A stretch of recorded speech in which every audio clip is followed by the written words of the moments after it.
Nosso assunto desta vez é a Conferência Ministerial China-CELAC, que está prestes a começar agora em maio, em Beijing. O Brasil vai mandar um grupo grande liderado pelo presidente Lula. O país busca reforçar cooperações com a China. Para especialistas em relações internacionais, este é um momento de abrir janelas de oportunidades que não podem ser desperdiçadas. E é sobre isso que nós vamos conversar agora com o professor Renan Holanda, da Universidade Federal de Pernambuco,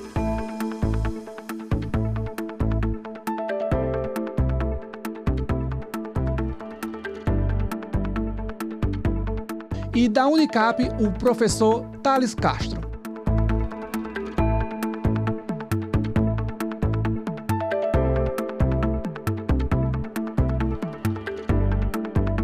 Professor Thales, o Fórum China-CELAC já completa 10 anos desde a criação. Como o senhor avalia o papel desse mecanismo no avanço das relações entre a China e a América Latina? Um decênio é uma marca de maturidade.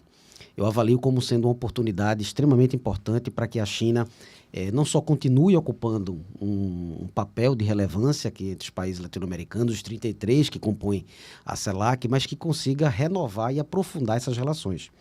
Diante de um mundo do que eu particularmente chamo de uma nova guerra quente, um mundo fraturado, um mundo de tantas discórdias e problemáticas geopolíticas, a China inova, renova e democratiza. E esse papel na América Latina faz com que haja uma partilha equidistante, né, desses ideais. Então, a CELAC, nesse momento aí de primeira década, com relação com a China e a América Latina, é um momento de maturidade e de renovação. Professor Renan, você poderia pontuar, então, alguns dos principais progressos alcançados na cooperação econômica, na parte de investimentos, infraestrutura, a partir dessa relação? Claro. Eu entendo que o traço mais saliente dessa relação entre a China e as mais de 3 dezenas aí de países da América Latina e Caribe é o comércio, sem dúvida nenhuma, né? Ao longo dos últimos anos, particularmente na última década e meia, a China se converteu no principal parceiro, ocupando as primeiras fileiras da parceria comercial. Mas, além disso, esse adensamento da parceria também se observa em nível bilateral por meio de acordos de livre comércio. Eu diria que a gente tem observado e testemunhado em primeira mão tanto um adensamento da cooperação da China com os diversos países da região, como também uma ampliação de temas, né, de tópicos a serem tangenciados por esses elementos de cooperação e também uma ampliação de atores. E entendo que, no frigir dos ovos, o traço mais fundamental de tudo isso é a cooperação people to people, né, como dizem, né, a cooperação entre pessoas, né, o intercâmbio acadêmico, cultural. Então, para além dos elementos mais tradicionais da cooperação econômica, eu diria que a cooperação interpessoal tem se revelado um traço muito pujante também da cooperação China, América Latina e Caribe. E falando nisso, quais são as suas expectativas, né, para essa próxima conferência ministerial do Fórum China-CELAC? De fato, a cúpula ela vai nos mostrar o nível avançado de concertação entre a China e os países da região em torno de alguns temas específicos, particularmente no que diz respeito a mecanismos de reforma de governança internacional, um certo posicionamento frente ao atual contexto das tarifas, de guerra comercial, de uma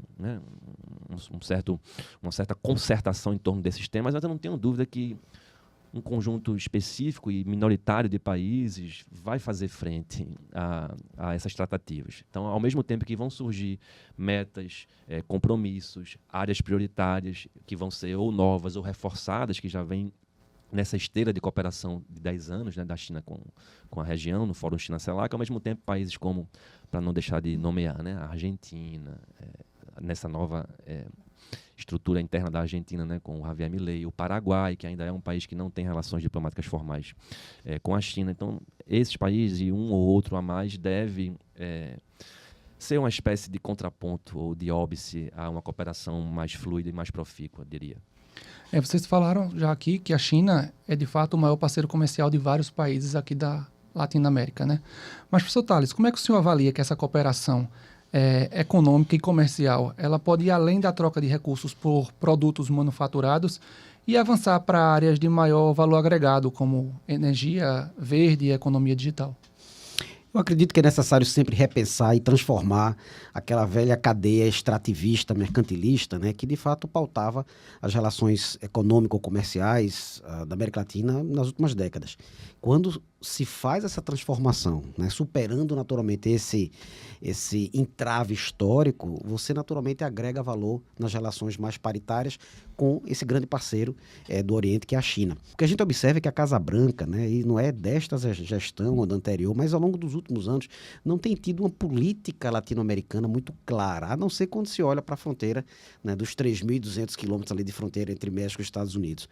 Essa ausência de uma política, de um engajamento claro com relação à América Latina, não só gera um vácuo, e na política internacional, vácuos de poder são rapidamente preenchidos com outras dinâmicas, outras forças, outras alternativas, outras soluções. Nisso, a China, de fato, ocupa esses espaços, promovendo uma agregação de valor nessas trocas comerciais. E biotecnologia, áreas sensíveis como nanotecnologia e áreas correlatas fazem uma mudança desse relacionamento, colocando a China em parceria com esse vasto continente de grandes oportunidades que é a Latinoamérica. É isso aqui que eu queria que vocês dois pudessem comentar. Renan até já mencionou o investimento em infraestrutura do porto de Xangai, no Peru. E aí, com isso, também tem a possível construção da ferrovia bioceânica Brasil-Peru, né? Como é que vocês falam da importância para o Brasil desses dois instrumentos, né? Tanto o porto de Xangai quanto a ferrovia? Eu acho que o Porto de Xangai, recentemente inaugurado, com a presença do presidente Xi Jinping, é um marco. É um marco de um novo relacionamento comercial com base na infraestrutura. Por termos uma infraestrutura carente, e aí eu me refiro à América Latina de maneira ampliada, esse tipo de avença certamente traz um novo relacionamento aí na pauta. Então, eu acho que o Porto de Xangai e outros grandes projetos de infraestrutura atendem um clamor antigo de vários governos aqui na América Latina, e a China oferece essa alternativa, oferece essa mudança de maneira muito estratégica. Renan, a bioceânica, a ferrovia, é sempre uma questão que é trabalhada muito no Brasil, porque foi investido mais em transportes terrestres, rodoviários, do que muito em ferrovia. Você acha que é um bom investimento para a China fazer aqui no Brasil?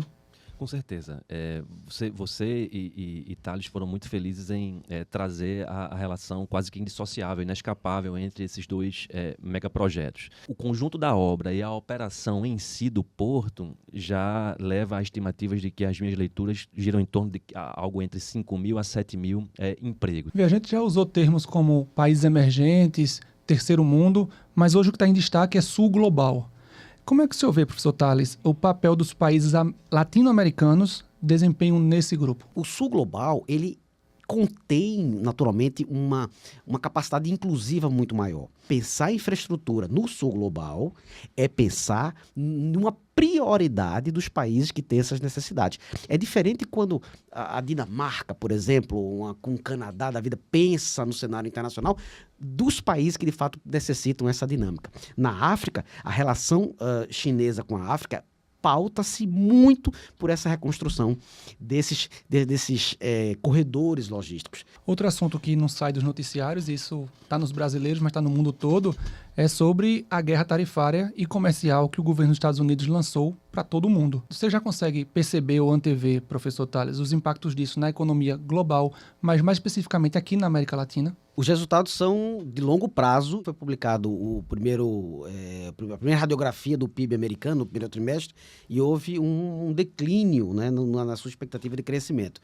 Isso, para um governo que está celebrando os 100 primeiros dias, é muito deletério. De fato, é um resultado da estratégia de negociação arbitrária, unicêntrica, que geralmente vai trazer para a economia doméstica americana e para, naturalmente, o âmbito das relações econômicas internacionais, efeitos de longo prazo. Que estratégias de resposta ou de ajuste países como o Brasil precisam adotar diante dessa guerra tarifária? Ao mesmo tempo em que a cúpula da China a cúpula China-CELAC, o Fórum China-CELAC, é um espaço fundamental a compor esse cardápio de estratégias, outros mecanismos de concertação bilateral e multilateral também vão se tornar cada vez mais importantes. E aí, os BRICS, no caso dos países asiáticos, os espaços que lá são providenciados como a OCX, as organizações multilaterais, no caso de cooperação monetária, o Banco Asiático de Investimento em Infraestrutura. E na medida que o tempo passa, vai ser cada vez mais difícil adotar uma postura de equidistância pragmática,